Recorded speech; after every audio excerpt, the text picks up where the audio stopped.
Музыка жан дүйнө үчүн албетте табылгыстар. Ал эми адам кандай музыкаларды угат? Адамдын плейлистин карап, ал адам кандай экенин байкап койсо болот. Бүгүнкү келген коногубуз кандай экенин алдыңкы мүнөттөрдө байкайбыз. Радио кафе программасы старт алды. Саламатсыздарбы? Ассаламу алейкум ардактуу достор, кутмандуу күнүңүздөр менен, ардактуу биздин сүйүктүү көрүүчүлөр жана ошондой эле Мен Кыял радиосун угуп аткан жалпы биздин угармандар. Бүгүнкү радио кафе берүүсүндө сонун конок, өзгөчө стилдүү ырчы мырза 2018-жылдын эсебинен хиттер наамын алып үйүнө чогултуп койгон, элдердин жүрөгүнөн түнөк тапкан Джонни мырза, кол чабуулар. Джонни мырзаны биз бул эфирибизден абдан күттүк. Кандайсыз? Ассаламу алейкум, кандайсыңар? Мен де бар ойдогудай сонун. Келгениме кубанычтамын. Баарыңыздарды ушу таң атпай сиздердин жүзүңүздөрдү көргөнгө абдан кубанычтамын. Өзүңөр кандайсыңар? Биз де бардыгы сонун. Анан сиз эле күткөндү билет бекенсиз. Биз деле күттүк. Мына Мыктыбек айтты жогоруда, сизди аябай күткөнбүз деп. Мына мен келдим. Келдиңиз, биздики го келди, сиздики келдиби? Келтат жолдо. Жакшы, дал ушундай мыкты маанай менен радио кафе программасы старт алды. Демек, сүйүктүү угармандар жана ошондой эле көрүүчүлөр, бизди YouTube каналыбыздан көрсөңүздөр болот. Instagram баракчабызга катталыңыз. Ал үчүн Мен Кыял FM радиосун угуңуз. Анда эмесе, ардактуу достор, эң алгач эле ушул Джонни мырзанын баягы орусча айтканда визитная карточкасы менен баштайлы, программабызды. Көпчүлүк эле билип турса керек, бул кандай аталарын. Эгер билгендер болсо, чогурдайбыз, кошулабыз жана ошондой эле Джонни мырзаны колдоп, коштоп турабыз. Кеттик анда. Кеттик.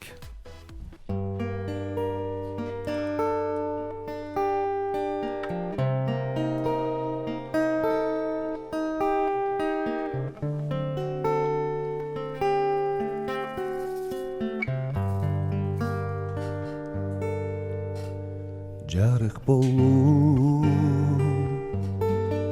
жашоомдо жаралдым, жаркыным деп эркелеттим, сүй алдым. Жаным менин жаркыраган алтыным, жарты кылып Kimge meni kıyaldın. Ben seni güttüm ay. Yüreğim ağrıp durup sağa çetalbay. Men özümdü izlep gelemin tabalbay. Al olup toy canıp küydüm ay. Nege men canım seni mince süydüm ay. Men özümdü kütüp gelemin tacabay. Yüreğim jakındatma hiç kimdi. Jüdöttü o yüreğim maruz sezimdi. Жаңгыр болуп төгүлүп ыйлап келе, жабыркаган жүрөгүмдү тегесин мен сени күттүм ай. Жүрөгүм ооруп турат, сага жете албай. Мен өзүмдү İzdep gelemin tabalbay. Al olup toy canıp küydüm ay. Nege men canım seni mınca süydüm ay. Men özümdü kütüp gelemin tacabay.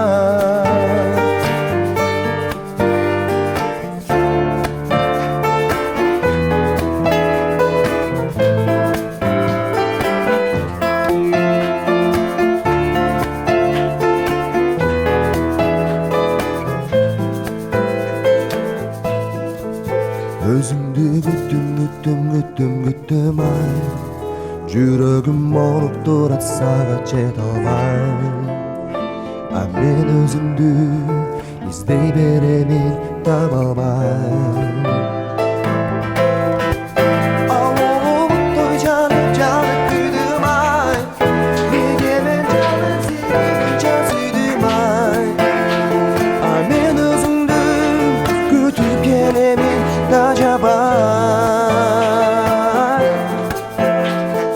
Мен өзіңді іздей беремін таба алмай мен өзіңді күтіп келемін тажабай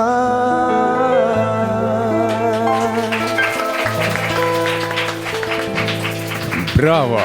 Радио кафе программасында Джонни Мырза ырдады. Джонни Мырзанын талантына жана ошондой эле эң алгачкы ырына күбө болдук. Ал эми тааныштык.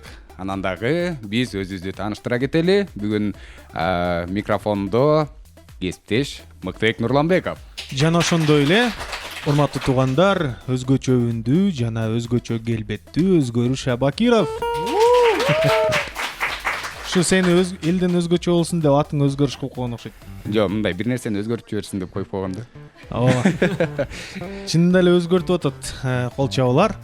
Атына заты жарашып, мыктылыгын көрсөтүп, Мыктыбек дагы радио кафе программасында. Демек, биздин радио кафе программабыз дагы да болсо мыкты. Ал эми Джонни Мырзаны коштоп, анын баягы музыкаларын угармандарга толук жана ошондой эле мыкты деңгээлде жеткирген. Бул албетте Feelings Acoustic Tower. А биз болсо ансамблыбыздын мүчөлөрү менен тааныштырып өтөлү, ардактуу достор. Негизинен абдан эмгек кылып атабыз. Анда эмесе чекеден баштайлы. Биздин гитаристибиз Азамат Имашев, кол чабуулар. Абдан таланттуу мырза, жана көрүп турганыңыздардай эле абдан жакшынакай, сулуу, чымак келген жигит, бойдок. Анан ачки сөзгөчө. Андан кийинки болсо Атай Балбаков, кол чабуулар. Бул дагы болсо биздин солист, биздин гитарист, биздин үн коштоочу, биздин шейкерде ойногон мырза. Анан жүрөгү бош эмес. Ай, мына. Чоң рахмат. Кийинки болсо Гүлкан Олжобаева, биздин солисткабыз, кол чабуулар. Салам достор. Кыргыз улуттук консерваториясынын 2-курсунун студенти. Анан абдан сулуу, татынакай кыз. Жүрөгү бош. Ооба. Демек, эми студиянын адамдары менен тааныштык. Джонни Мырза. Бул күттүм ай сөзү дагы, оонун дагы автору өзүңүзсүз, аткаруучусу да өзүңүзсүз. Ооба. Сиз бирөөлөрдүн ырларын ырдабайсызбы? Жок, ырдайбыз. Бирөөлөр жазып берген ырлар бар. Бирөөлөр дедим го. Акбар Кубанычбеков деген досум экөөбүз көп иштешебиз. Ошол Акбар досум кийинки күттүм айдан кийинки чыккан Мария, анан сүйө албадым деген ырыма, эки ырыма сөз жазып берген. Ат башы деген дагы бир ырым бар. Ал жарыкка чыга элек, буюрса жакын арада клип менен кошо чыгат. Анын сөзүм болсо, менин эң жакын досум Акжолтой Канатбек уулу жазып берген. Жалгыз ошо эң жалгыз эле ыр болуп калды да мага жазып берген. Буюрса көптөгөн пландарыбыз бар эле, ал Акжол менен өтүлекке каршы ушундай болуп калды. Акжол дос менен коштошуп калдык. Ошо. Эми Акбар Кубанычбеков сөзүн жазып берген, оон болсо өзүңүздүкү сүйө албадым деген чыгарманы ушул жерде отурган сулуу бийкештерге жана бизди угуп жаткан жалпы угармандарга тартуулайлы. Кеттик анда, сүйүктүү угармандар, радио кафе программасында Джонни Мырза ырдап жаткан кези сүйө албадым дейт. Кимди сүйө албады? Аны бирге тыңдайлы.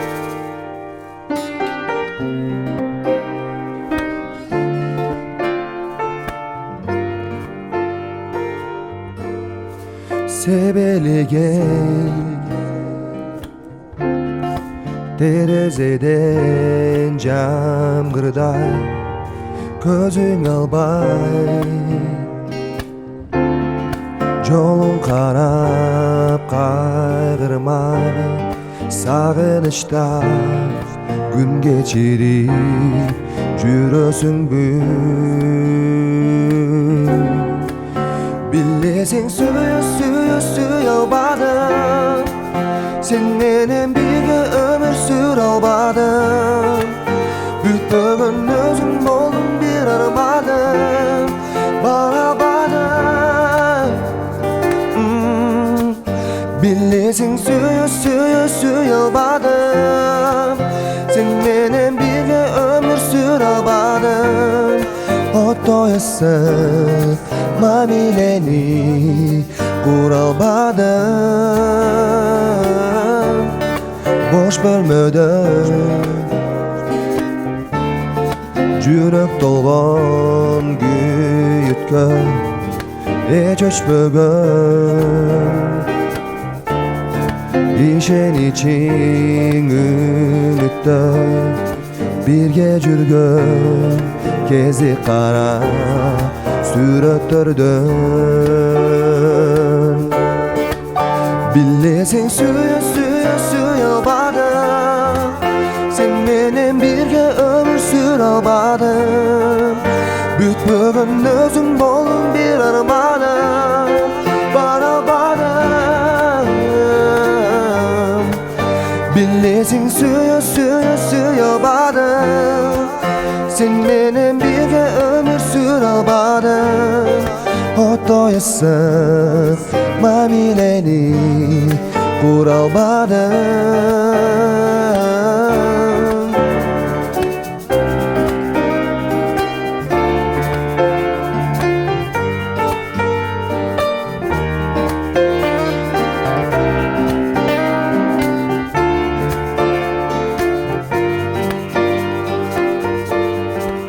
Билесең сүйө албадым Сен менен бирге өмүр сүрө албадым Бүтпөгөн өзүң болдуң бир арманым Бара албадым Билесең сүйө албадым Сен менен бирге өмүр сүрө албадым Отоясың мамилени кура албадым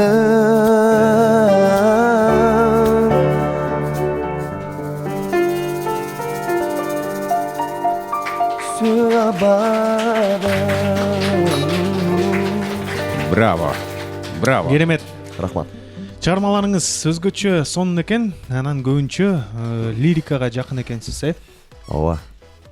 Анан мыкты мен дагы мындай темаларына таң калдым да ырлардынчы. Күттүм ай дейт, сүйө албадым дейт. Анан туруп эле Мария дейт. Дагы алдыда башка аттар чыгып кетсе таң калбайбыз. Анан менин билишимче 2018-жылдын хитер аталган ушул Күттүм ай сиздин ырыңыз. Ар бири эле кызыгып бул эмне үчүн жазылып калган, кандай болуп калган деген суроолор сизге көп келди болуш керек. Ооба, көп келген. Аларга жооп бергенсиз, көп эле билебиз. Анан сүйө албадымдын мындай тарыхын бир аз сурай кетпейлиби? Ал эме да, бул Акбар экөөбүз отуруп жазганбыз. Бул негизи өзүм жашоомдон эле алынган сөздөрү дагы. Баягы сүйө албадым. Бул эме да Күттүм айдын экинчи бөлүгү да, ошондой экинчи сериясы деп койсок туура болот го дейм. Жакшы. 3-чү сериясы качан чыгат? 3-чү сериясы Марияда. Мындай булар бирөөгө багытталган ырларбы же жөн эле? Мария эч кимге багытталган эмес. Ал негизи Мария деп ырдап баягы обон чыгарып атканда мен жөн эле гитараны алып Мария деп эле чыгып өткөн да. Ошончо баягы черновой варианты болчу да. Мария болуп чыккан, ошончо Мария болуп калган да. Ооба, анан биздин көрүүчүлөргө кызыктуу болсо керек, негизи оончулар ушинтип чыгарат оонду. Бир сөздү ырдайт, анан калган. Ооба, негизи бул эме. Ооба, гүл кайыр десемдер гүл кайыр боюнча калып калмак да. Демек бул эч кимге арналган эмес, жөн эле. Эч кимге арналган эмес, бул жөн эле вымышленный персонаж деп койсок. Демек ушундай Мария сымдуу айымдар барбы? Мен баары колго турбайсың. Тарс эткендин баары тамаша. бирок чындыгына жараша. чындыгына жараша. Эми кийинки чыгармага кезек берели. Бул болсо чет өлкөлүк белгилүү Алексей Чумаковдун репертуарынан, Алексей Чумаковдун чыгармачылыгын абдан баалайм. Жалаң баягы концерттеринде жандуу үн менен ырдайт. Чоң оркестрде топтоп көп эмгек жумшалып ошол жерде билинип турат. Ошондуктан анын үнү дагы, аткарган ырлары дагы, өзүнүн кандай сахнада алып жүргөн баягы артистизм дагы жагат да.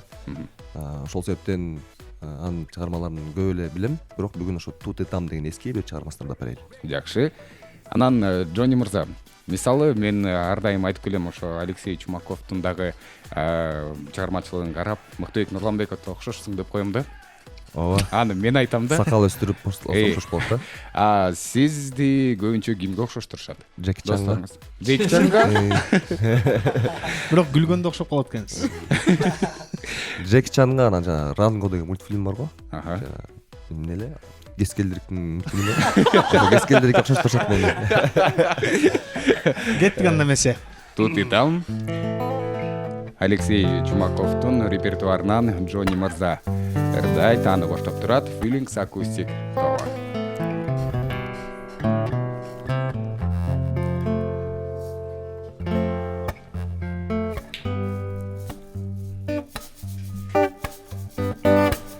Хоть в мире много есть удивительных мест, это лучше всех ты здесь. Я иду пешком, забывая куда, где приятно, что ты так. Где мне угадать причину явлений? Следую тенью улицы, влюбленный в тебя. Чого? Тут и там оживление и суета. В этом мире что-то не так. В нем какой-то волшебный уют. Тут и там, расставляя мечты по местам, меняет твоя красота. Я его больше не узнаю. Гладеют парочки через стекла кафе. Им чудно сейчас, как нет. Среди бела дня о любви своей петь. Кто кому я в тебе, а в небе поселились звезды и птицы. О, что же мне делать, если это из-за тебя? О, тут и там оживление и суета. В этом мире что-то не так. В нем какой-то волшебный уют. Тут и там, расставляя мечты по местам, мир меняет твоя красота. Я его больше не узнаю. Кеттик анда эмесе колконго.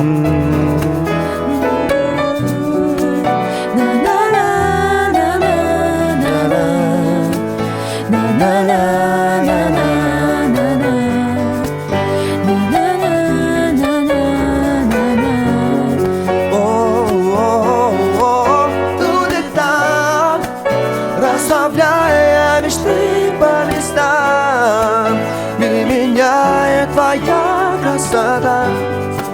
Я его больше не узнаю. Тут и там оживление и суета. В этом мире что-то не так. В нем какой-то волшебный уют. О-о-о-о. Тут и там, расставляя мечты по местам, мир меняет твоя красота. Я его больше не узнаю. Тут и там.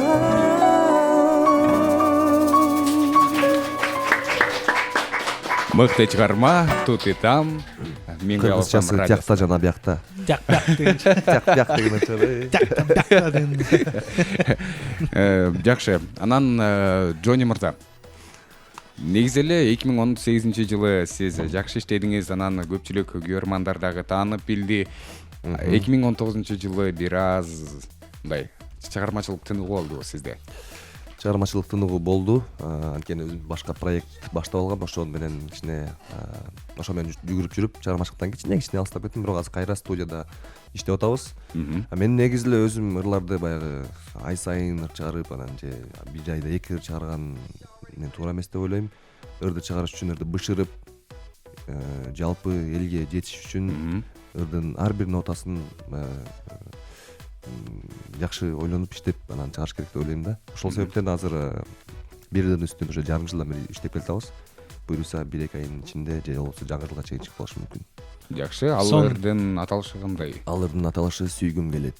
Сүйө албадым, эми сүйгүм келет. Мына. Негизи эле ушул сүйүүдөн катуу жабыркаган окшойсуз, iya.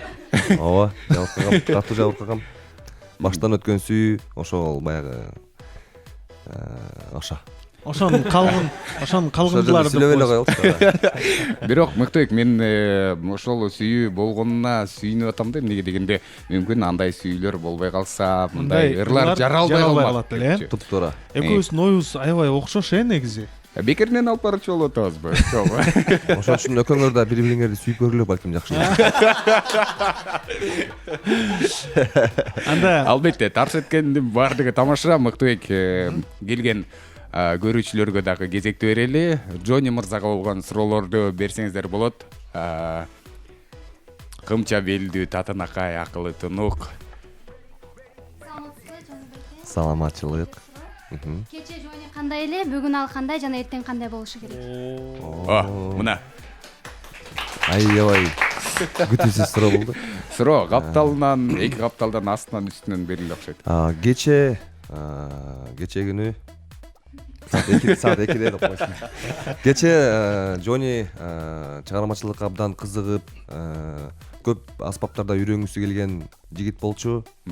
Кыялданып ырчы болом деп 5 жашынан баштап эле үйгө коноктор келсе кашыкты кармап алып ырдап, ошондо эле акча кыстарып, ошондо эле акча таап баштагам.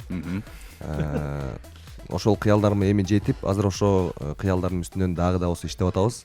Азыр ошол көп баягы музыкалык аспаптарда профессионалдуу түрдө ойнобосом дагы кичине кыңылдатып, ар бир аспаптан ойноп, баягы ырларды ырдап, обондорду чертип ойноп аткан учурумда. Бул бүгүнкү Джонни азыр ошол чыгармачылык менен иштеп, көп ырлардын үстүнөн иштеп аткан Джонни. Бүрсүңкү Джонни. Эртеңки Джонни. Эртеңки Джонни болсо ошо артына из калтырып, кийин ошо баягы биздин улуу аталарыбыздай Рыспай Абдыкадыров же болбосо Асанкалы Керимбаев аттуу көп, Атай Огонбаев көп биздин аталарыбыз бар го чыган. Ошолордой баягы из калтырып өзүмдүн ырларым китепке жазылса деген тилектерим бар. Анан кийинки муун ошо менин ырларымды ырдаса деген чоң каалоолорум бар. Сонун суроо, келиңиз экинчи суроо. Атыңыз ким? Саламатсызбы? Саламатчылык. Кандайсыз? Мен атым Айгерим. Сизге мындай суроо. Инстаграм баракчаңыздан кичинекей Джоннинин ролун аткарганын көрүп калабыз. Ошондон бир аз аткарып бербесизби, бир үзүндү? Кандай? Азыр аткарып берсем, бул бетим менен окшошпой калат да. Ал үчүн сразу бияка тартыш керек. Кандай кылайлы? Азыр үн менен жасап берели? Жок, үн менен жасабайт, ал үндү деген ошол программа ичкерте болот да. Анан бетимди дагы мындай кичинекей кылам. Сиз аракет кылып көрбөйсүзбү? Сиз эми көп кырдыбсыз да. Мен билишимче эле көптөгөн баягы музыкалык аспаптарда кол ойнотосуз. Кээде туруп замандын агымына жараша анча вайндар дагы тартып коесуз. Анда мындай эми кылайын. артисттик жак бар болуш керек, мындай актерлук жак. Мен азыр ушул жактан эле видео тартайын, ошол жактан эле көрсөтөйүн силерге.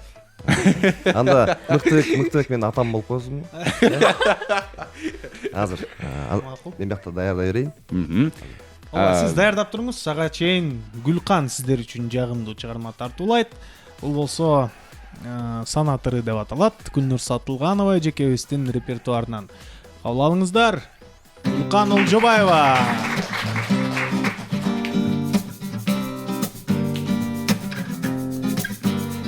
Адам болып жаралып дүниеге бір келген қонақпыз. Қадырлашып қалалық бүгін қонақ ертең жомықпыз. Кезекте құр кетірбей келігіңе жақын үміт қош. Келсең да кечінде ертең менен күнді күліп тос. Күміш күндер мен бирок досым төшүнгөн, эң кымбатың ертең эмес ушул күн. Элиңе жүрөктү арнап салгын, делеге тең болуп ардакталгын. Сездиңби шашылган өмүр шамалдай, мезгилди учурбай кармап калгын. Элиңе жүрөктү арнап салгын, делеге тең болуп ардакталгын. Сездиңби шашылган өмүр шамалдай, мезгилди учурбай кармап калгын. Өмүр бою өчүрбөй жүрөгүңдү жандыр сүйүгү. Өткөн ишке өкүнбөй кубанычты чакыр үйүңө. Көңүл эзген муң жаман көзүбүздөн кеде жаштамык. Бузулса да бул заман адам бойдон калгын сакталып. Адам бойдон калалы. Тагдыр ушу деп тарынганың бекер кеп, талпына бер максатыңа жетем деп. Элиңе жүрөктү арнап салгын, делеге тең болуп ардакталгын. Сездиңби шашылган өмүр шамалдай, мезгилди учурбай кармап калгын. Элиңе жүрөктү арнап салгын, делеге тең болуп ардакталгын. Сездиңби шашылган өмүр шамалдай, мезгилди учурбай кармап калгын.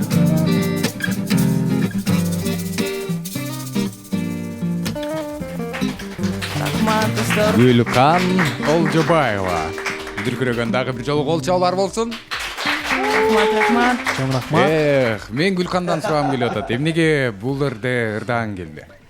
Ырдайын деп чечтим. Менин маанайым ушул ырга аябай бүгүн ушул ырдагым келип калыптыр. Өзү бул ырды 2 жумадан бери аябай ырдагым келип жүрөт. Именно ушул эфирге силердин Биздин, ооба, баарыбыздын, эфирибизге ошондуктан бул ырды көптөн бери эле ырдагым келип жүргөн эле. Анткени мага негизи эле Гүлнур Сатылганованын ырлары аябай жагат. Ошондуктан бул ыры өзгөчө жагат, анткени мааниси аябай терең, жакшы ыр. Ошондуктан ушул ырды ырдайм деп чечтим.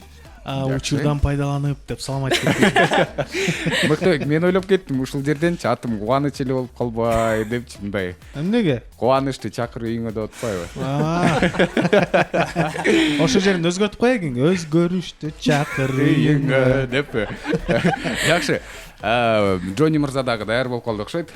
Мен тартайын, анан камерага монтем, биз камераны жакындатып көрсөтүп коебуз, Кеттикпи? Уялат. Ошондо канча жаштагы Джонни? Ошондо болжол менен бир 12 жаштагы Джонни да. Андан кичирээк эмеспи? Андан кичирээк болушу мүмкүн. Жакшы. Балким 8-9 жашта. Салам урматтуу достор. Мен бүгүн Мен Кыял FM радиосуна конокко келдим. Бул жакта сонун музыкалык аспаптар менен, жандуу үн менен бул жакта отурган биздин конокторго жана жалпы радионун угармандарына сонун концерт коюп атабыз. Кошулуңуздар. 107 жаштагы. Браво. Ооба. Жакшы. Сонун. Эми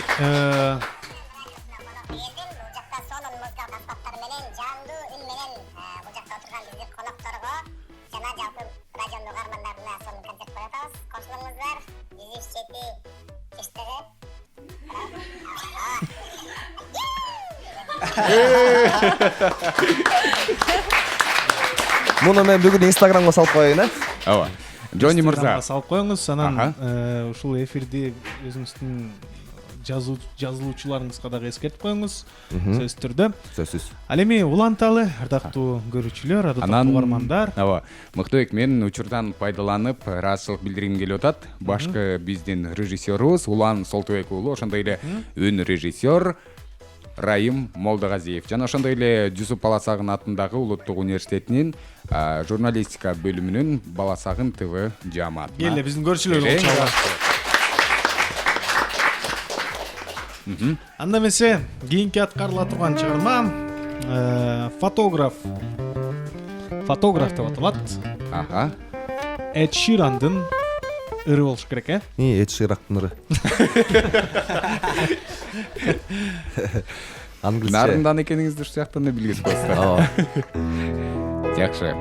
Албетте баардыгы тамаша. Ми мажор, Бул Эд Ширандын дагы чыгармачылыгы абдан жагат. Бул дагы дайыма гитарасын колунан түшүрбөй, ошо гитаранын жардамы менен көп сонун обондорду чыгарган. Ошо мен кыялымда бар, ошо Эд Ширан менен бир дуэт жасасам депчи. Анан Инстаграм, интернеттен карап көрдүм да. Негизи дуэт жасаса болот экен, бирок ал үчүн Америкага барып, же Британияга барып, Эд Ширанга $300,000 төлөшүм керек экен, чтобы дуэт жасаш үчүн. $300,000. $300,000. Эми биздин эфирибизди мүмкүн бир бай адам угуп калып, жардам берейин деп калат чыгар, спонсор болуп. Ооба, спонсор издейм. Эң башкысы кыялдар орундалат. Угуп жатканыңыз бул Мен Кыял ФМ радиосу. Кеттик анда эмес.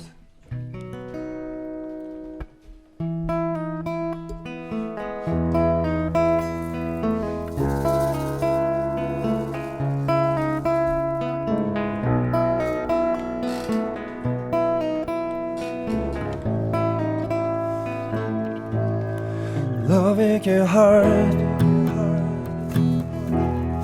Love it get hard sometimes. But it's the only thing that I know. When it gets hard, you know it can get hard sometimes. And it's the only thing that makes us feel alive. We keep this love and this photograph. We made these memories for ourselves, where our eyes never closing, hearts never broken, time's forever frozen still. So you can get me inside the broken of your riches, holding me close until the eyes meet. You wanna never be alone. Wait for me to come home. Love it can heal. Love it can make us soul. But it's the only thing that I know. I swear it'll get easier. Remember how we ever been pairs of ya. And it's the only thing that take with us when we die. We keep this love in this photograph. We made these memories for ourselves, where our eyes never closing, hearts never broken, time's forever frozen still. So you can get me inside the broken of your riches, holding me close till the eyes meet. You wanna never be alone. And if it hurt me, that's okay, baby. All the world's meet inside this bed, just hold me. I wanna never let it go. Wait for me to come home. Wait for me to come home. Wait for me to come home. Wait for me to come home.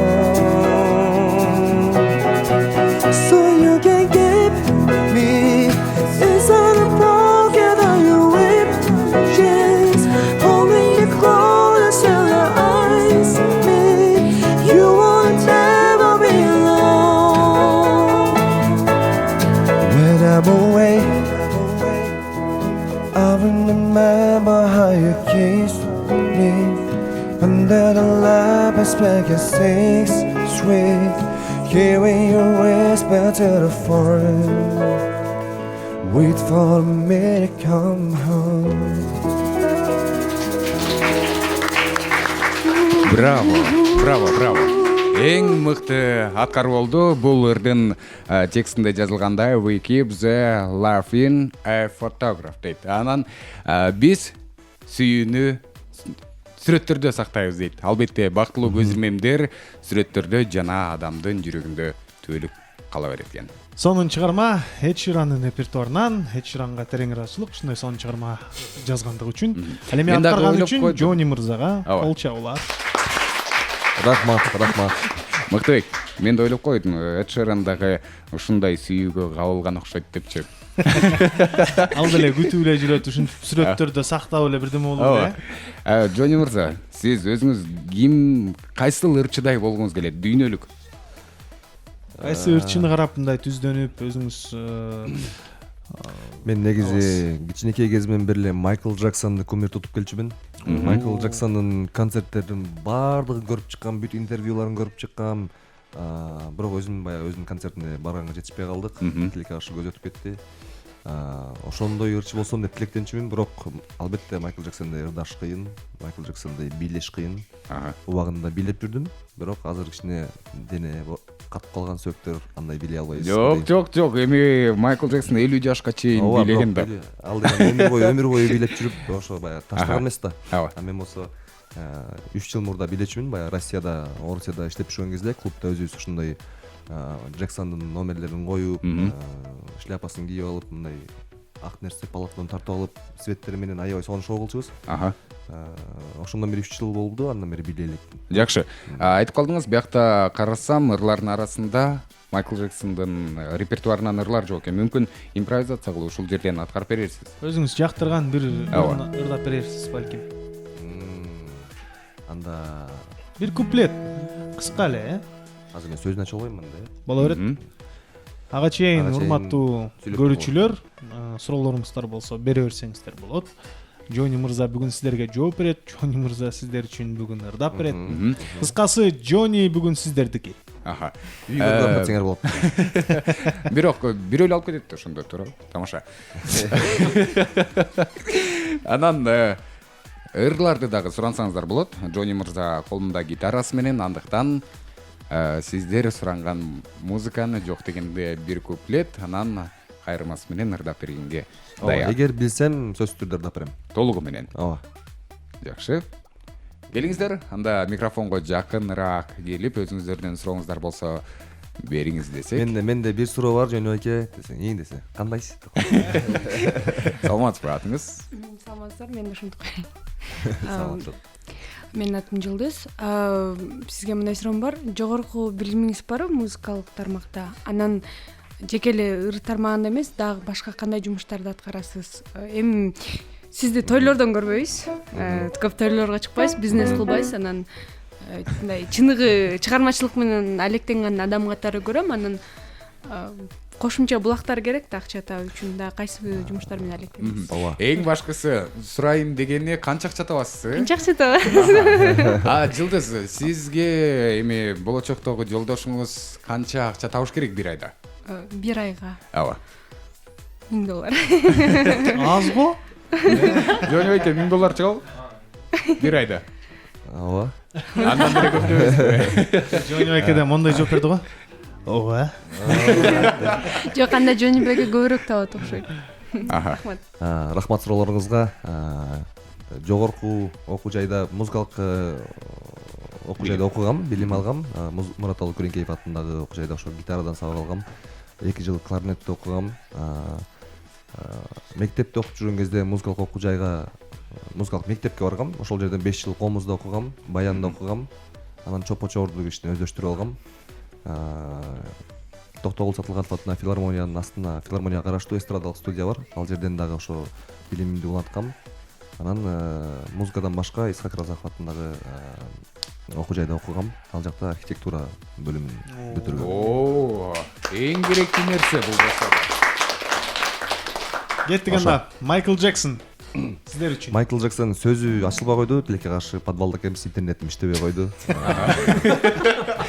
Өзүңүз билген ошол 3 жыл мурун. You're not alone. I'm so alone. I used to be somewhere to be. деп шашине деп койдум калп эле. You Not alone. I'm here with you. Somewhere far alone. I'm here, see. You're not alone. Деген бул эң рахмат. Майкл Джексонун репертуарындагы эң баягы романтикалуу деп ушуну билем. Негизи Джексондун репертуарында көбүнчөсү эле деген ырлар бар. Billie Jeans, my love. сонун. Жакшы, кийинки суроолор болсо микрофонго жакыныраак келебиз, уялбайбыз, тартынбайбыз. Дагы бир суроо барбы? Кайсы экинчи сурообу? Экинчи суроо кандай эле? Акча табуу булагы. Ошол жери эң кызык. Эң башкысы калып калгандырбайбы? Акча табуу булагы азырынча мындай өзүмдүн бизнесимде эле жок жеке, чыгармачылык менен эле тойлордон көрбөйбүз дейсиз, бирок тойлорго деле кээде чыгып калам. Бирок эми башка ырчыларга салыштырмалуу азыраак эле чыгам, анткени менин ырларым баягы тойго ылайыктуу эмес. Мен келсем тойго келип күттүмө десем баары кайгырып алышы мүмкүн да. Ошондуктан шаңдуу жаздырып буюрса тойлорго деле чыгып калышыбыз мүмкүн. Ошо YouTube каналым бар, ошол жакта дагы өзүнчө бир проект башталган, ошол жактан дагы кичине акча түшүп турат. Ошо. Жакшы. Сонун. Келечекте мындай окутуп дагы өзүңүздүн билгениңиз менен бөлүшөйүн деген ойлор барбы? Ооба, буйруса ошо музыкалык мындай жеке өзүмдүн чакан мектебимди ачсамбы деген ойлор бар. Ал жакта ошо гитарадан, комуздан сабак берип, вокал жагынан болобу, ошо музыкага тиешелүү жактын баарынан ошо сабак берсем деген ойлор бар. Бул азырынча жөн гана ойлор. Буйруса пландап аны ишке ашырабыз. Ойлоруңуз ишке ашсын. Кийинки суроо. Рахмат. Саламатсыздарбы, Жоня эке? Салам алейкум. Сизге суроом.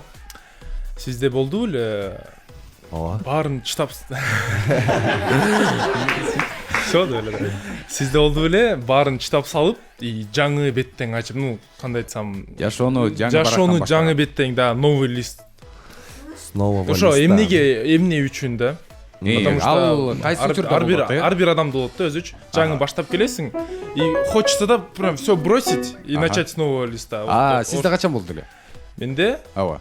Кайсы учурда? Менин учурларым кандай айтсам, когда травма алып калганда. Можете на русском. Да. Көп травма алып калганда же пока ушундай же бирөө менен уруш кетесиң, сөз табышпайчы. И сени жемелеп салат да. Сөздөр менен эле. Ошондон үмүттесиң да, лучше жумушту баарын эле чытап туруп эле өзүм менен кетсемби депчи. И вот хотел вас спросить. Кызыктуу суроо болду да. Жакшы. Негизи ооба, жакшы суроо. Адамга негизи дайыма мындай өзгөрүү керек. Орусча айтканда перемены нужны. Мен бул жакта жүргөндө, Бишкекте окуп жүргөндө, баягы жашоону башка жакка, башка нукка салып, мындай башкача жашоону баштап көрөйүн деп ошо Орусияга кетип калгам. Ошондо ошол жактан жаңы барак менен башталган да.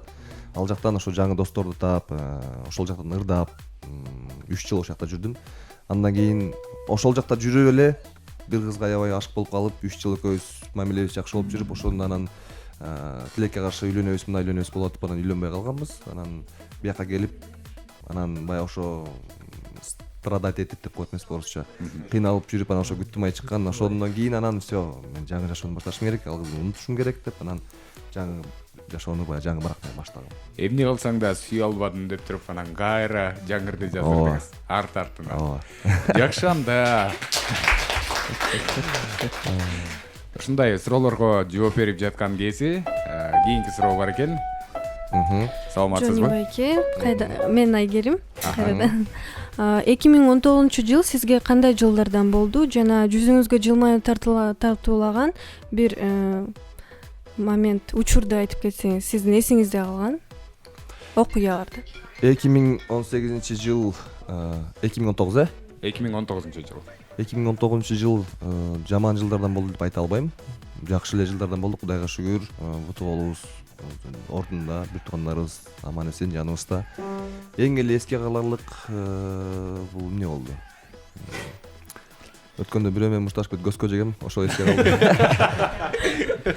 Ошол эске калды. Чын, баягы боло берген эпикчиликте түшүнбөс болуп кетип анан байкатпай ошо көзгө бир удар жеп алдым да. Эми 21-жылында ким эле жеп атыптыр? Мен. Эми аз да. Андыктан мындай нерсе да болуп туруш керек. Менде дагы анчалык алыс эмес убакта ушундай нерсе болуп кеткен. Анда программабызды улантабыз, сүйүктүү достор. Радио Кафе программасы Миңгаял ФМ радиосунда. Эгер бизди көрөм десеңиз, анда YouTube каналыбызга жазылыңыз.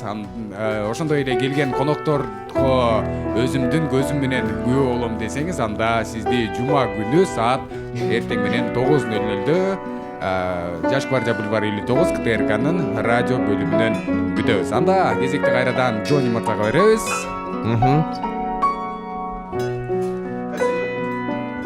Жамгыр төктүм. Анда эмесе Түгөл Байказаков атакебиздин калыбине таандык Жамгыр төктү чыгармасына да берели.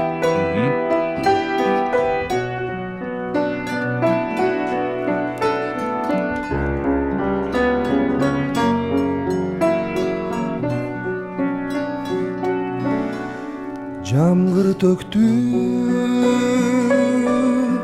эч басылбай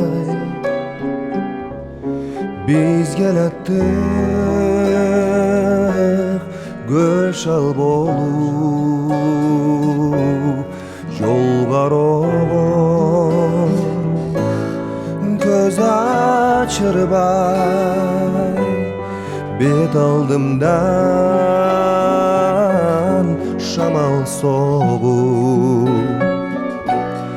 күн күркүрөп жамгыр төктү ошол күндөр кайда кетти жаштыгымдан жеге чеги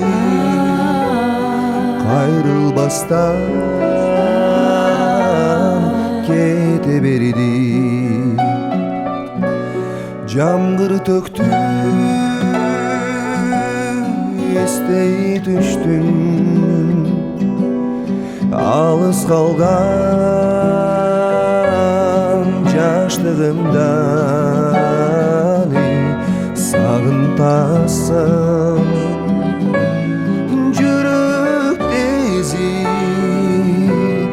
колдон учкан ак кушумдай күн күркүрөп жамгыр төктү ошол күндөр кайда кетти жаштыгымдан жеге чеги кайрылбастан кете берди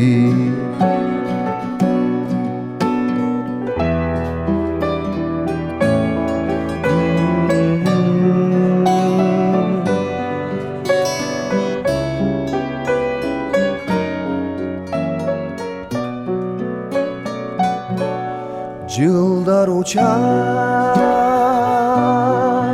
канаттуудай жамгыр төгөт эч басылбай жамгырларда эске түшөт туңгуч сүйүүм унутулбай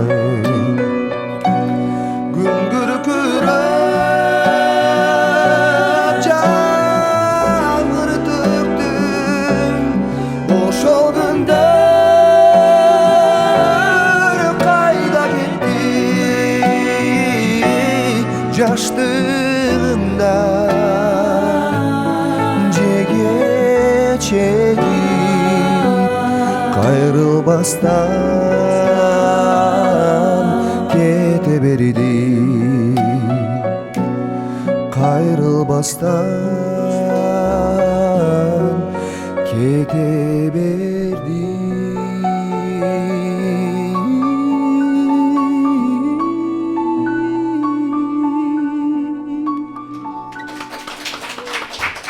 Баракелде. Сонун аткаруу. Ооба, кыргыздын шедеврине айланган мыкты чыгарманы Джонни Мырзанын аткаруусунда радио кафе программасында тыңдай алдык. Ардактуу угармандар, келген кийинки суроолор болсо мына кабыл алууга даярбыз. Талаш башталды. Азыр Джонни байкени ушинтип талашып кетпесең эле болду. Саламатсыздарбы, Джонни байке, сизге суроом, үй бүлөңүз жөнүндө кененирээк маалымат айтып берсеңиз жана сизге азыркы учурда мотивация берчү адам ким? Атыңыз ким? Сезим. Жакшы. Чоң рахмат Сезим суроолоруңузга. Үй бүлөдө 6 бир тууганмын. 6 бир тууган, бизде эң улуу эжекебиз бар. Андан кийин 4 эркек, анан карындашыбыз бар. Мен ошо эркектердин эң кичүүсүмүн. Үйдө 5-чимин. Үй бүлөдө бир туугандарымдын баардыгы тең ошо үй бүлөлүү. Эжекем турмушта, карындашым турмушта, байкелерим үй бүлөлүү, балдары бар. Жалгыз мен гана бойдокмун. Ошондуктан шашылгыла деп элечи. Номер мындай деп эле айтып бербейсизби? Ооба. Джонни Мырза, ушул үйдүн эң кичүүсүмүн деп калдыңыз. Кенжеси. Эркексизби? Эрке деле эмесмин. Карындашыбыз эркек болуп чоңойду. Бизде ата-энем бизди көп деле мындай эркелетчү эмес да. Баягы көп кетпесин деген мааниде болсо керек. Ошондуктан көп деле эркелеген жокпуз. Эми албетте эркелейбиз, бирок чектен ашпайбыз. Жакшы, баардыгы чеги менен, Ооба. Дал ушундай жооп болду. Дагы кандай суроо эле? Мотивация берүүчү бул менин апакем албетте айтып турат, муну мындай кыл, тигине кыл, бул ырдасаң мындай болот, мындай кылсаң деп көп жакшы сөздөрүн айтып, анан бир туугандарым дагы мотивация беришет. Ошо. Жакшы. Мындай биринчи бир идея пайда болгондо ким менен эң биринчи бөлүшөсүз аны? Үйдөгүлөр менен бөлүшөм. Негизи апам менен көп кеңешем мен.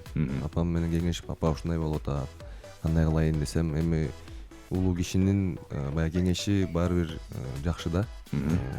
Баягы ойлонуп, оор жооп берет да. Анан ошо апамдын кылгандай, айткандай кылсам баардыгы туура болот.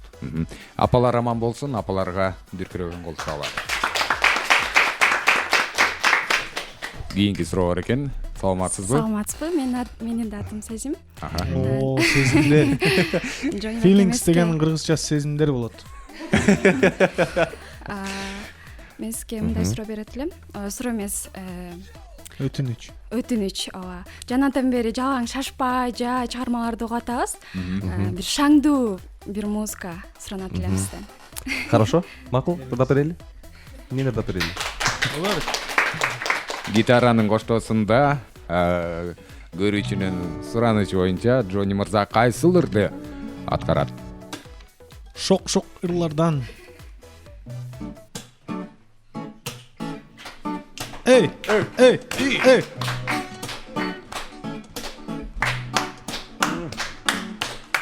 Өмүрдөгү билсең белек, өкүнбөстөн жашап өтү керек. Ар учурду күлкү менен жаңыртып.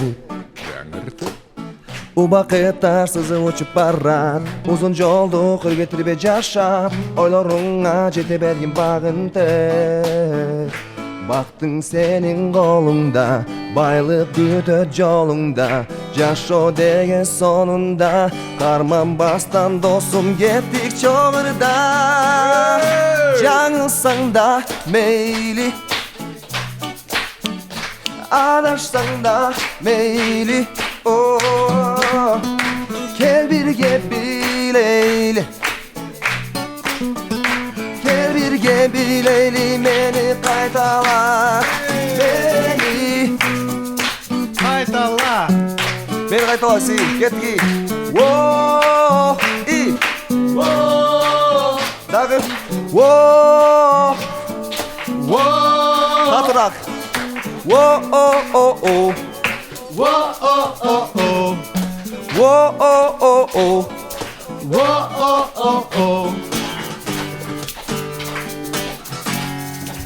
Болду. Бүтүп калдыбы? Бул ыр өзүмдүн калемиме таандык. Мунун сөзүн дагы ошо Акбар Кубанычбеков досум жазып берген. Бул ушундай шаңдуураак болсун деп концертте ырдагам ушуларды. Мен азыр болду десеңиз таң калып кетип атпаймынбы мындай о андан кийин деген жерлери да бар эмес беле? Ооба, кылбадыкпы? Эсиң кылбай калдык, оосун эле кылып калбадыкпы? Эми ал кийин кылабыз дагы. Шашпай кылабыз. Бул ыр жакында чыгат. Жарыкка. Анан угуп каласыздар. Жакшы, демек 2020-жылга жакшы даярдыктар бар экен. Мыкты ырларды күтсөк болот. Буйруса. Жакшы. Анан албетте бактылуулукта каалайлы. Келген кийинки суроолор кезек беребиз суроолорго. Же болбосо ырларды сурансаңыздар болот. Джони мырзанын колунда гитара бар. Кайрадан мен Гүлдана. Жони байке тиги чыгармачы. Саламатсызбы? Чыгармачылык чөйрөдө албетте мисалы азыр ырчылар көп, клиптер көп, бирок ар бири мындай бир кылка эле кетип жаткан сыяктуу да.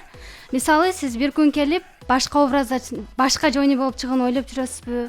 Мындай жан дүйнөңүздө балким башка образды каалап турасыз да, кандай образда чыкмаксыз эсли өзгөртсөңүз образыңызды? Негизи чыгармачылык адамдарда бул жаңы образ менен чыгуу негизи эле жакшы. Бирок чектен ашып кетпеш керек деп ойлойм. Ошо кашымды тердип, оозумду боёп чыгайын деген эле оюм жок. Анан билбейм, бул негизи жаңы образ менен чыгайын деп деле ойлоп турмун. Азыр кандай болсом ошо боюнча эле жүрөм. Анан балким билбейм, балким ошо кичине хайп жаратуу үчүн балким башкача чыгып каларбыз. Демек бир күн Джони мырза башкача болуп, башка образда чыкса таң калбай эле коелу, бул хайп үчүн жасап атат деп, Ооба, балким клоун болуп чыгып калатырмын, балким. Сонун. Ошо.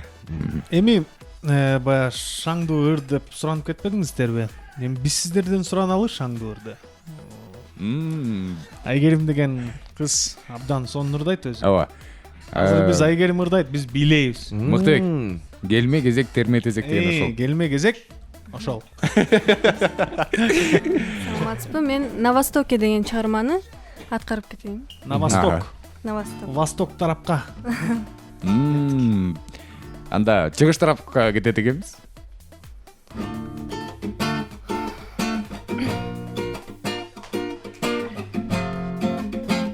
Байке, чыгыш пештен токтотпосузбу?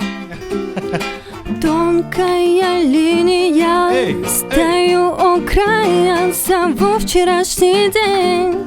Сожалений больше нет, прошептала прости меня. Сама не знаю, кому или зачем. Сожалений больше нет. Шла и вдруг упала, жизни била мало. Начали сначала, все разбросанные камни снова собирай. Никому свою любовь не отпускай. Долети до неба за мечтой следом. И любви немного попроси у Бога. Всю себя полету этому отдай. Ни о чем не думай. На восток, к новым берегам, с облаками белыми полетела я. На восток, счастье где-то там. Ветер унеси меня для спасения. На восток, к розовым мирам. Ветер унеси меня, попросила я. На восток, счастье где-то там. Я стою наверное и спасение мое.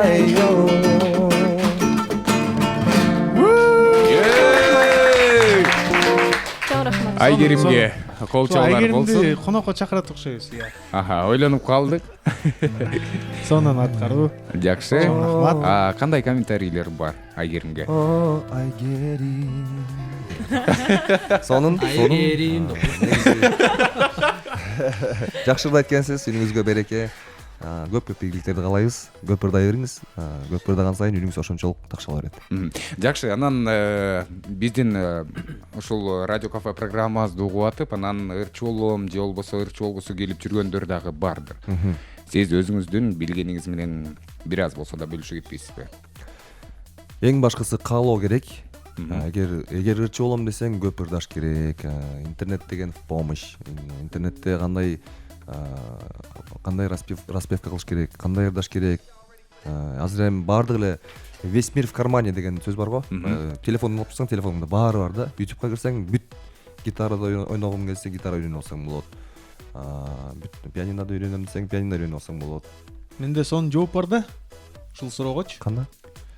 Алла Бреве мектебине келсеңер, ооба айта кетели биздин ушул Feelings Acoustic группасы ошол мектепте даярданат. Атын дагы бир жолу айта кетсек. Алла Бреве деп аталат. Негизи Алли Бреве деп окулат, бирок мен жазылышында окуп атам да түшүнүктүү болсун деп. Ошол мектепте сабак беребиз. Гитарадан, вокалдан, фортепианодан сабактарды алсаңыздар болот, келип албетте. Негизи эң башкысы ошо каалоо керек да. Каалоо керек. Үйрөнгүм келет деген мындай каалоо керек. Эрчи болгуң келеби? Анда Джонни мырзаны ок. Анда Джонни мырза өзүңүздүн гитараңыз менен бир чыгармага күбө бололу анда эмесе. Джонни мырза баягы дем алыш күндөрү кафелерде ырдап иштеп коет анча. Кечкисин. Ооба. Кеттик анда. Эмне кыргызча, орусча, англисче, кытайча, французча. Боло берет. Джонни мырза ал жактан мисалы көптөр баягы ырларды заказ кылат да, туурабы? Кайсырды эң көп сураныч? Көбүнчө мен сурашат. Билегенге сурай беришет да. Шаңдурак. Баар келип баягы кафеде көңүл ачып отуруп билегиси келет да. Ошондо көбүнчө восток чыгармаларын сурашат. Демек бүгүн бир эмес бир нече болот деп коем. Востокпу? Восток чыгармасын да биякта сон биздин карындашыбыз ырдап берди. Азыр болсо мен өзүмдүн эмемден тап берейин. Өзүмдүн калемиме таандык сөз жобону ошо сүйгүм келет деген ырдап берейинби? Демек бул сөзсүз түрдө англисчеде. Жок, боло берет. Сүйгүм келет эч жерде ырдала элек, Эч жерде ырдала элек. Анда Миңгаял FM радиосунда эксклюзив. Кеттик анда эмесе. Сүйгүм келет Джонни. Сүйгүсү келгендер бар экен.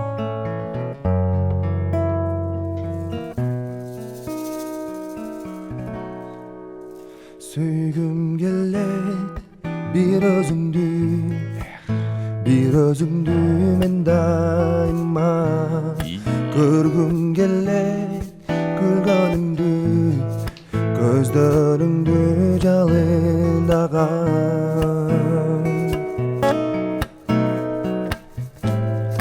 өткөн күндөрдү эскерип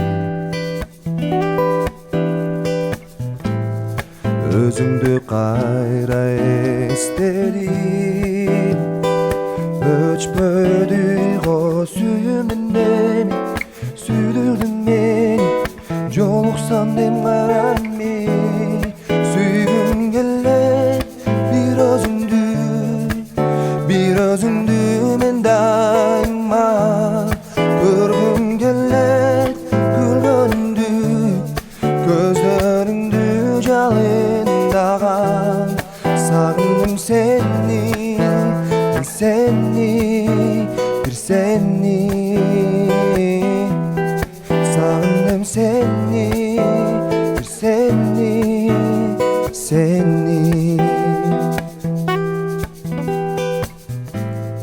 же түшүмө сен кирбедиң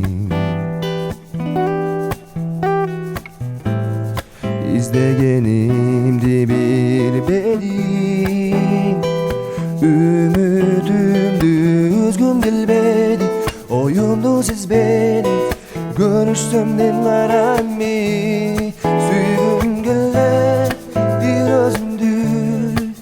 бир өзүңдү мен дайыма көргүм келет күлгөнүңдү көздөрүңдү жалындаган сагындым сени бир сени сагындым сени мен сени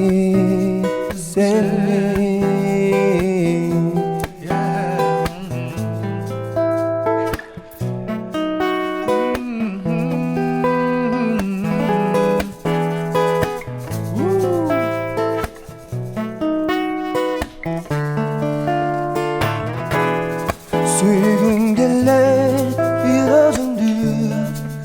бир өзүңдү мен дайыма көргүм келет күлгөнүңдү көздөрүңдү жалындаган сагындым сени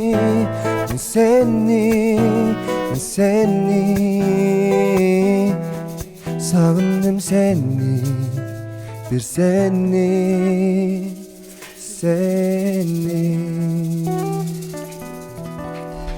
Браво. Колчоолор болсун. Анан Мыктыбек. Оу. Күттүм ай деп ачыгын айтпаса дагы бул жакта дагы көргүм келет, сагындым сени деп атат. Дегеле мындай ырларда бир укмуш сыр жаткандай. Ал ким болду экен деги? Ошону мен дагы эртең менен түндөр сурайын деп эле. Деги сиздин ырларыңызга мындай дем күч берип турган адам барбы же өзүңүз эле мындай ырдашым керек, бул чыгармачылыкты өнүктүрүшүм керек деп эле жазган ырларбы? Жок, эми бул эме да. Мен баягы обондорду чыгарып атканда илхом ар кандай учурларда келет да, кээде уктап атканда келет, кээде тамак жеп атканда келет дегендей. Отуруп эле гитараны ала калып, дароо эле диктофонду күйгүзүп, анан минтип ойноп туруп эле жаздырып коем да. Анан кийин угуп, анан буга кандай темада ыр жазыш керек деп ойлоп калам. Анан болбой эле баягы сүйүү темасында ырлар жакшы жарашат экен деп ошого токтоло берем да. Анан эми мындай обонго, например, мисалы атам экеним деп ырдаса жарашпай калат да, честно. Атам экеним. Жарашпай калат. Бул өзү романтикалык ыр болгондуктан ошо баягы сүйүү жөнүндө эле ырлар жакшы жарашат болуш керек. Ошонун артынан эле ушундай сөздөр жазылып калат. Сонун. Демек, жүрөгүңүз ушундай ырларга, сүйүү ырларына жакын экен, э? Ооба. Эми урматтуу көрүүчүлөр, бир аз маанайды көтөрөбүз, сиздер менен чогурдайбыз.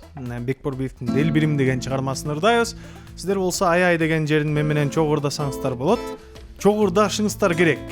Болот эмес, керек, сөзсүз түрдө. Анткени Бекборбиевдин концертинде элдин баары чогурдайт, э? Анда Мыктыбек Нурланбековго кезекти берели, ошондой эле коштоп турган Feelings Acoustic. Кызыгамын сага, кызым сылык мүнөз, кызыл гүлүм сен менин. Күндөрдө мен көрсөм суктанамын, сулуу селким сен менин. Кече келсем бийкек, сен да жүрдүң көп кыздарга аралаш. Көп жигитти кызыктырат сенин, ичке сыңгуу чүппелиң. Делбирим ай делбирим, сенсиң менин делбирим. Делбирим ай делбирим, делбирим ай делбирим. Жогу тартынбайбыз. Geçe girdin sen düşüme menin, canımdasın jаш kelin. Bugün baram sağa gül götürüp, gütösüngü delbirim. Men aytamın söz suyumdu sağa, sezesingü delbirim. Bugün aytam men suyumdu sağa, ay perim ay, ay perim. Delbirim ay delbirim, delbirim ay delbirim. Sensin menin delbirim,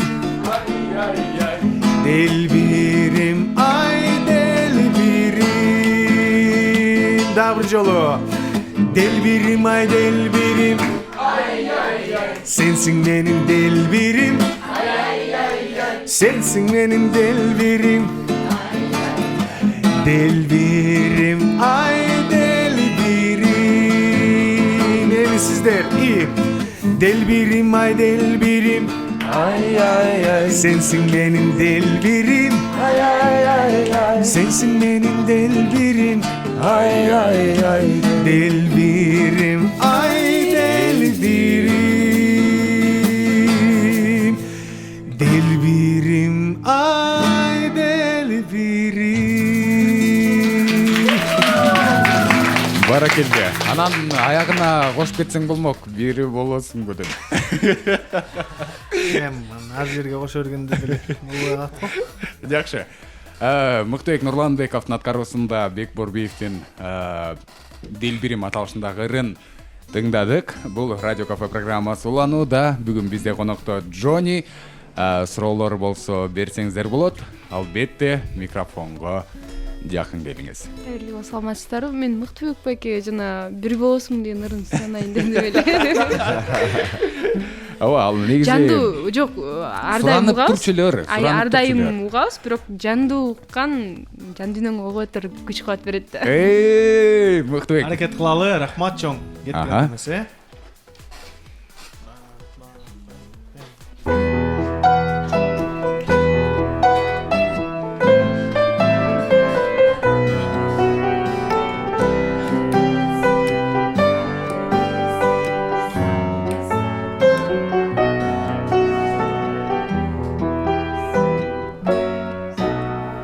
Жүрөгүмдү козгодум,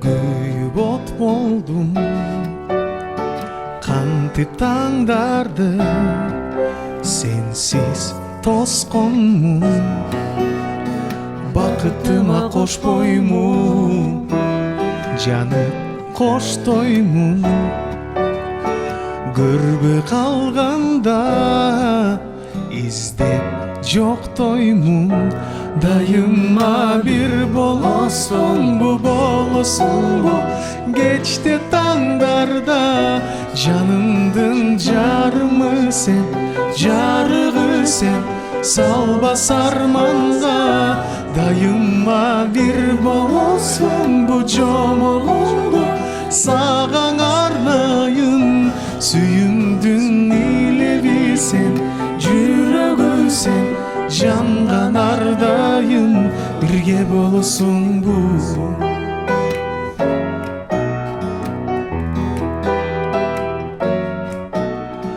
Кайгыдан кутулуп күлкү табамын, суктан тат сүйкүм жамалың, караймын көзүмдү ала албай, сапарым улаган ар күнү сен деп кадама, алыстан тартып жанарың нурданасың, бир болосуң бу, кечте таңдарда жанымдын жарымы сен, жарыгы сен, салбас арманга, дайыма бир болосуң бу жомогоңду, саган арнайын, сүйүмдүн илеби сен, жүрөгү сен, жанган ардайым, бирге болосуң бу.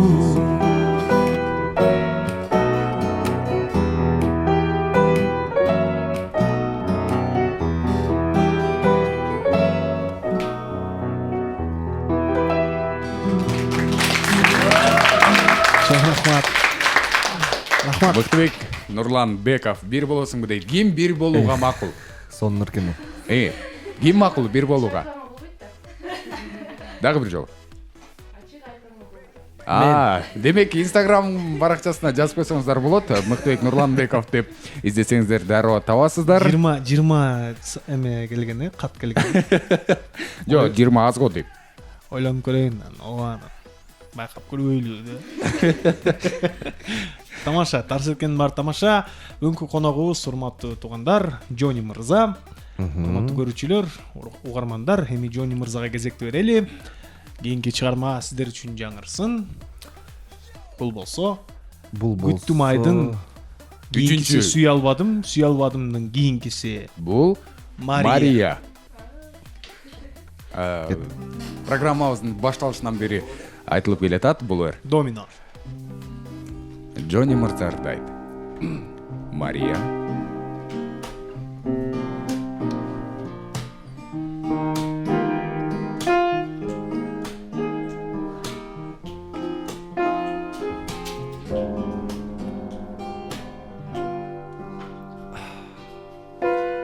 Maria, еңсегенин жүрөктүн дайыма, өзүң болсоң жанымда, билбейм неге оюмда. Maria, ал сүйүүнү сүй болундагы да, көргүм келет миң жолу өмүрүмдүн жолунда мени кыялымдан кетпеген асманда колум сунуп жетпеген аламды кезип изеп өзүңдү ай жылдыздардан сурап келем Мария жазылгандай бул күнүм багыма көргүм келет күнүктүн караныңды издей берем Мария келем кара багытым жанымда бирге болуп дабышым өчпөсүнчү сезимдер мени кыялымдан кетпеген асманда колум сунуп жетпеген аламды кезип изеп өзүңдү ай жылдыздардан сурап келем Мария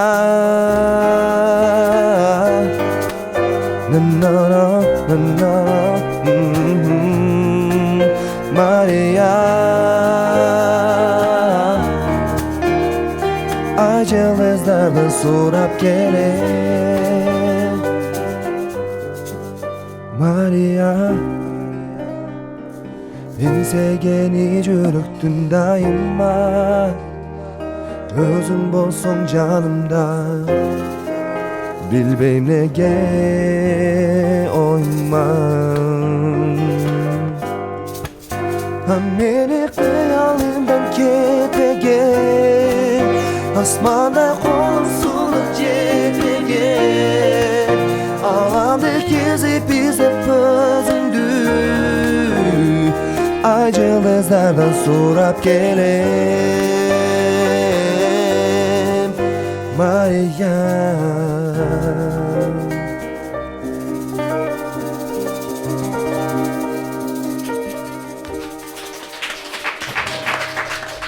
күтүп сүйө албай анан сүйгүбүз келип жүрүп акыры Марияга келдик.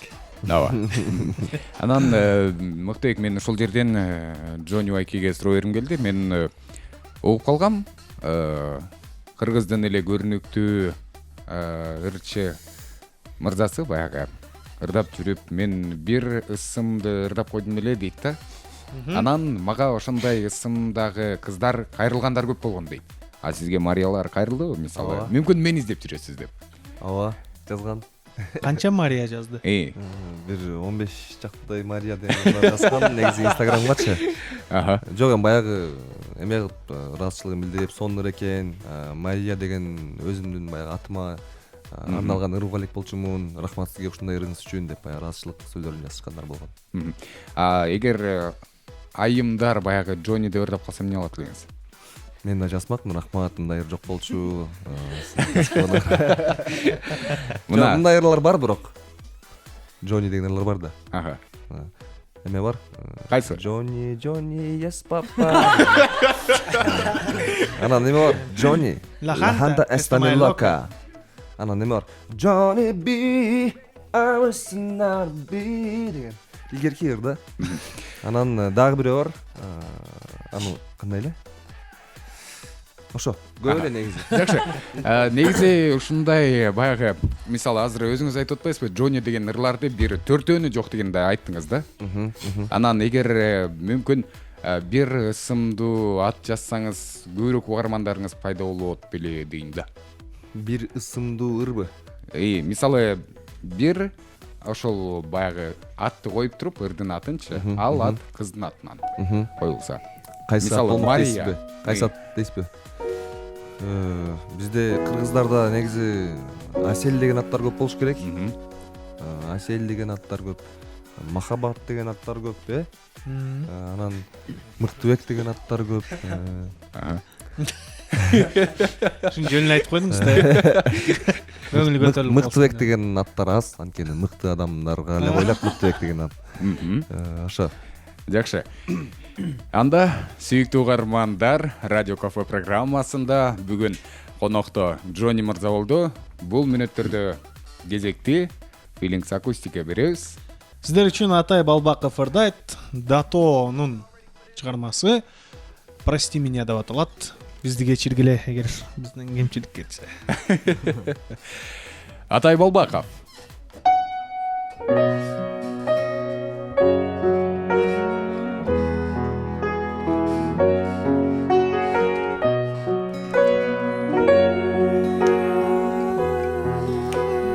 Отпусти меня.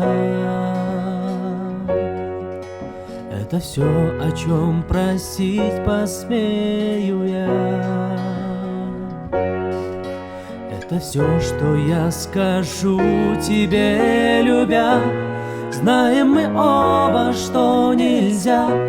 Знаем, что это не судьба. Ты прости меня.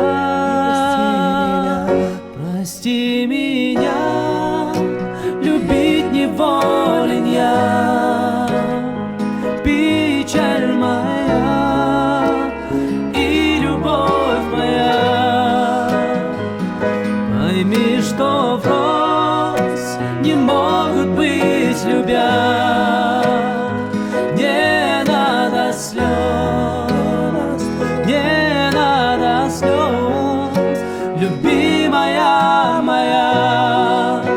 Знаю, нелегко будет нам понять, как познать любовь и снова потерять, и как в душе осколки льда, но тихое пока. Ты меня, прости меня, любить неволен я. Печаль моя и любовь моя. Пойми, что врозь не могут быть, любя. Не надо слез, любимая моя.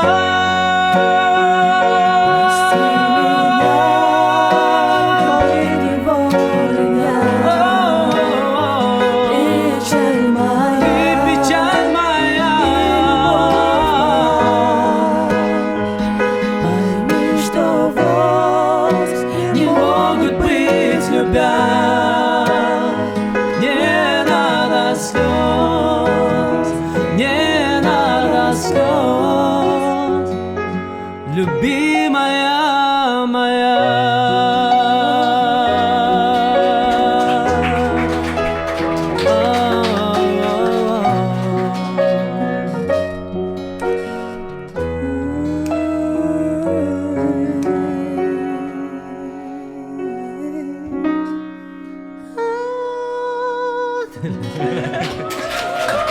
Рахмат. Атай Балбаков ырдады, сүйүктүү угармандар. Анан албетте Атай мырзадан да сурасак болбойт. Эмнеге дегенде буга чейинки ырдаган ырларды сурап келатабыз. Эмне себептен ырдап калдыңыз деп. Бул суроо Атай мырзага да болсун. Мага абдан кызык Билбейм, болот. мага негедир Датон бардык эле ыры жагат. Тандабайм, мына ыры жагат, аны ыры жагат деп. Анан укканда эле жаккан бул ыры, аны ырдагым келип өзүм ошол. Жашооңузга байланышы жок, Жа. Качан уктуңуз эле, канча убакыт даярдандыңыз? Буну укканыма, бул ырды укканыма былтыр эле уккам. Анан угуп, ошо былтырдан бери эле ырдап жүрөм. Ушул Радио Кафе ачылса бир барып ырдап келейин деп. Барып ушу арнап бир ырдап коюнчу. Жакшы, да бир жолу кол чабуулар болсун Атай Балбаковго. Кайрадан кезекти Джонни мырзага берели. Бул жакта мен билишимче дагы бир суроо бар экен. Саламатсызбы? Менин атым Берез. Сиздин толгатыңыз кандай? Толгатым Жаныбек Жеңишбеков. Рахмат. Экинчи суроо, мисалы сүйүү үчүн ушундай керемет ырлар сизден чыгыптыр да. Эми сиздин бактылуу күндөрүңүз үчүн арналган ырлар барбы? бактылуумун өзүң бар үчүн дегенде үчөөбүз 3 тонналист тандап болгон. бактылуумун деген ыр негизи жазыла элек. Балким жазаттырмын. Ошол жөнүндө ойлоп турмун. Ошо негизи баш кошуп бактылуу болуп, бактылуулуктун баягы даамын татып баштагандан жазсам керек. Мен дагы бактылуулуктун даамын тата элексиз. Жок, эми бактылуулуктун даамы үйлөнгөндө болот болуш керек деп ойлоп турам мен. Сүйүү боюнча, сүйүү жаат. Сүйүү жаатында. Жакшы. Так бактылуу элемин. Жашоого наразычылыгым жок. Сонун жашоо керемет, досторум бар, сиздердей угармандар бар. Ушундай коллегаларым бар. Сонун ырдап эле жүрө берели. Менчи коллега деп айтып атпайбы? Тамаша. Анан мен дагы бир суроо. Негизи жөн эле жүргөндө же болбосо үйдө баягы кандай десем, ырдабай же болбосо атайын бир жакка даярданбай жөн эле жүргөндө кайсыларды көп ырдайсыз? Жөн эле жүргөндө? Ооба. Мүмкүн ырдап берерсиз. Мен ырдай берем негизи, көп эле, анын баарын билбейм. Кайсыл? Бирөөсүн. Эски ырларды көп ырдаган жашайм, кыйкырыпчы. Жаш элек шайыр шаттанган, алыска сапар аттанган, кыймылдап поезд баратсаң ай кылгырып көздөн жаш тамган деп.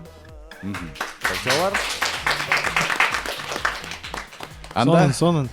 Эми ушул эски ыр деп калдыңыз. Эски ырлардан бирди ырдап берели. Эски ырларга дагы көңүл бөлөлү, ооба кечке эле орусчаңыз чырдай берди, Рыспай Абдыкадыров. Рыспай Абдыкадыров атабыздын калемине таандык биз экөөбүз деген сүйүү туурасындагы ыр. Финалдык ыр болду окшойт.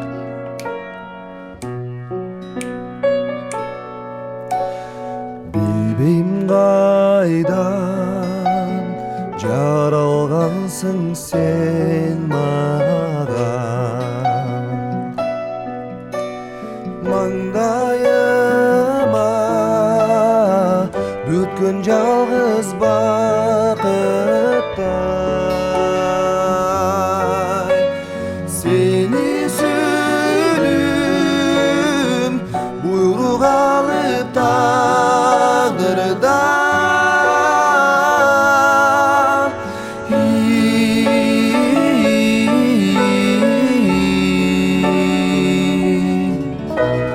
Башкаладым мени сага татыбай, же атайын сен жаралып мен үчүн, төрөлгөндө мендик болуп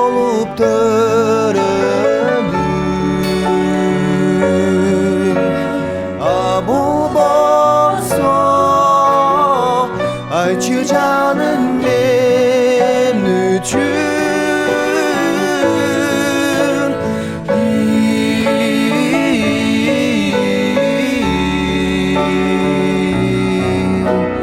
зарлап тапкан перзентимдей көрүндү.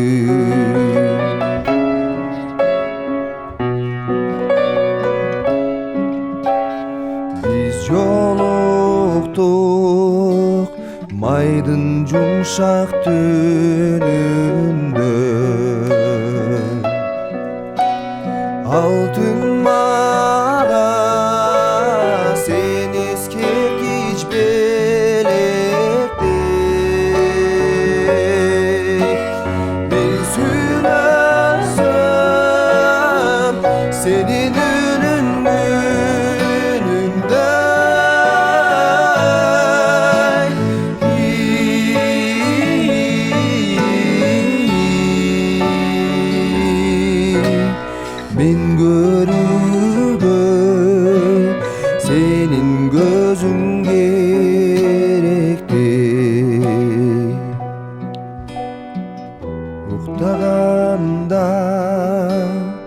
сенин uyqung mende bar, ойлорuma киришкен сени көбүз эки сандай барабар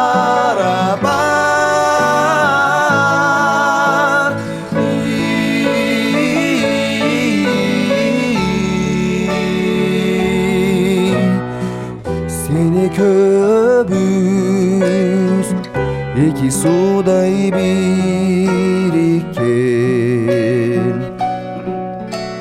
бизе көбүз эки сандай барабар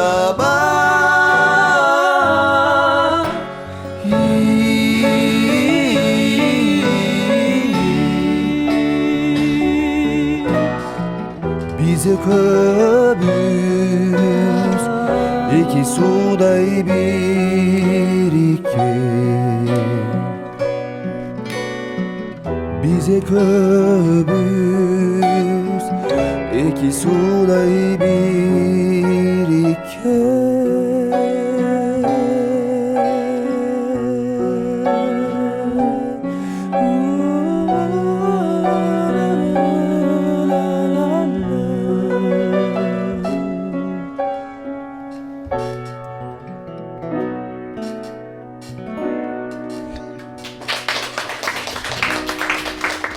Джонни мырзанын аткаруусунда биз экөөбүз аталышындагы ырды Миңгел ФМ радиосунун радио кафе программасынан тыңдадык. Анан Джонни мырза, мен дагы угармандардын, ошондой эле көрөрмандардын ойлорун окуп турам. Алар дагы бакыт жөнүндө ырларыңыз качан репертуарыңызга кошулат деди, бирок азырынча кошула элек. Бирок Алексей Чумаковдун счастье аталышындагы ырын сиздин аткарууңузду окусак кандай болот?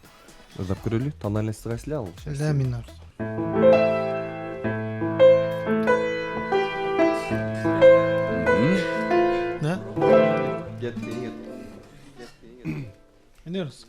Ар бир жүрөгкө бактылуулук каалайбыз, бакыт орносон. Атай.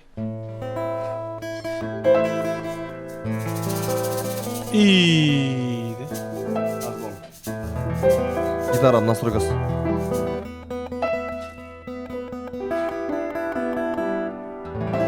Кеттик пе? Может. Кеттик анда.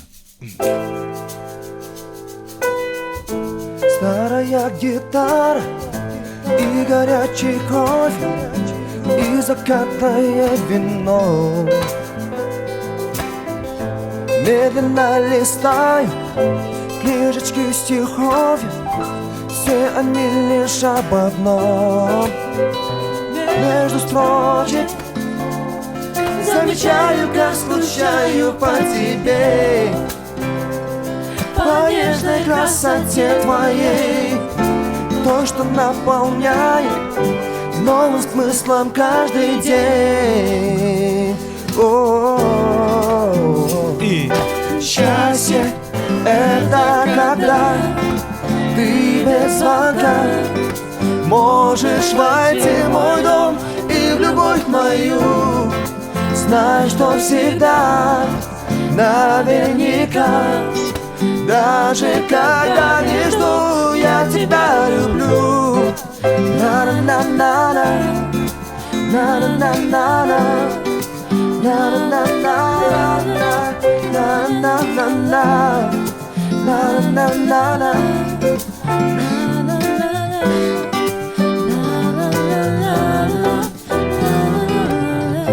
Запахами бриза, музыками ветра и цветущую луной. Ты вошла без визы, поселилась в сердце, даже если не со мной. Южный берег ты открыла, не закрыть его теперь. На нереальной высоте звезды и планеты освещают путь тебе, путь ко мне. Счастье — это когда ты пока. Можешь войти в мой дом и в любовь мою. Знай, что всегда, наверняка, даже когда не жду, я тебя люблю. На-на-на-на-на, на-на-на-на-на, на-на-на-на-на, на-на-на-на-на, на-на-на-на-на. Счастье — это когда ты без звонка можешь войти в мой дом и в любовь мою. Знай, что всегда, наверняка, даже когда не жду, я тебя люблю.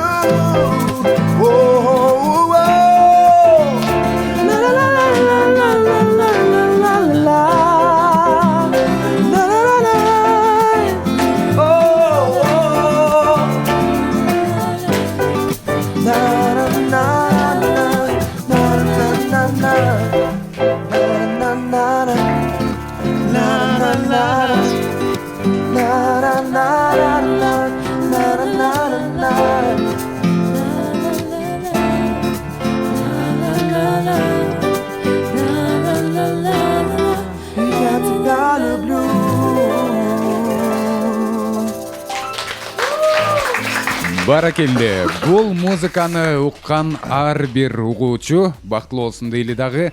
Ушуну менен сүйүктүү угармандар, Радио Кафе программабыздын соңку мүнөттөрүнө келип калган чагыбыз. Анан дагы баса белгилеп айта кетчү нерсе, Джонни мырзанын өзүнүн плейлистинде аябай көп ырлар бар экен. Суроолор, сураныштар кайсыл тараптан, кайсыл жагынан болбосун, анын бардыгын аткарууга өз аракетин жумшады. Демек, чыныгы талант, чыныгы эмгек Джонни мырзага дагы да болсо ийгиликтерди каалайбыз. Чоң рахмат. Джонни мырза, сизге чоң рахмат. Бизге ушинтип убактыңызды бөлүп, биздин репетициябызга келип бергениңизге, эфирибизге ушундай сый мамиле жасап келип бергениңизге, анан сонун лирикалуу чыгармаларыңыз үчүн өзгөчө рахмат. Бүгүн жан дүйнөлөр эс алды болуш керек. Анткени мындай чыгармалар көп эле жаңыры бербейт бул студияда. Ошондуктан терең ыраазычылык. Анан эми сизге эркин микрофон суналып. Чоң рахмат. Абдан жакшы эфир болду. Мага жакты өзүмө дагы эргүү алдым. Ушундай негизи жандуу аспаптар менен ырдаган негизи эле жакшы да. Фонограмма ырдагандан көрөчү. Анан колдоп ушу угуп келген биздин угармандарга дагы, көрүүчүлөргө да чоң ыраазычылыгымды билдирем. Бар болуңуздар. Миң кыялдын жалпы жамаатына да ыраазычылык билдирем. Бизди коштогон мына бүгүнкү Feelings акустик ансамблине да чоң ыраазычылык. Барыңыздарга ийгилик, чакырып туруңуздар, келип турабыз, сондырларды тартуулап турабыз. Чоң рахмат, ардактуу Джонни мырза, жана ошондой эле биздин көрүүчүлөр, угармандар, сиздер менен болгон алып баруучулар Өзгөрүш Абакиров, кол чабуулар, Мыктыбек Нурланбеков. Жана ошондой эле бүгүнкү биздин Джонни мырзаны коштогон Feelings акустик тобу ар дайым сиздер менен бирге Миң кыял радиосунда, Радио Кафе берүүсүндө. Кийинки аптада кайрадан сиздер менен угушканча, амандашканча сак саламатта болуңуздар. Анан дагы сүйүктүү угармандар, туптура бир жумадан соң келген коногубузду өзүңүз көрүп, колдойм, коштойм десеңиз, анда Жаш Гвардия бульвары 59 КТРКнын радио бөлүмүнө саат эртең менен 9:00 паспортуңуз менен келиңиз. Биз сизди кучак жайып тосуп алууга даярбыз. Кайрадан эфир аркылуу амандашканча бар болуңуздар. Биз сиздерди жакшы көрөбүз.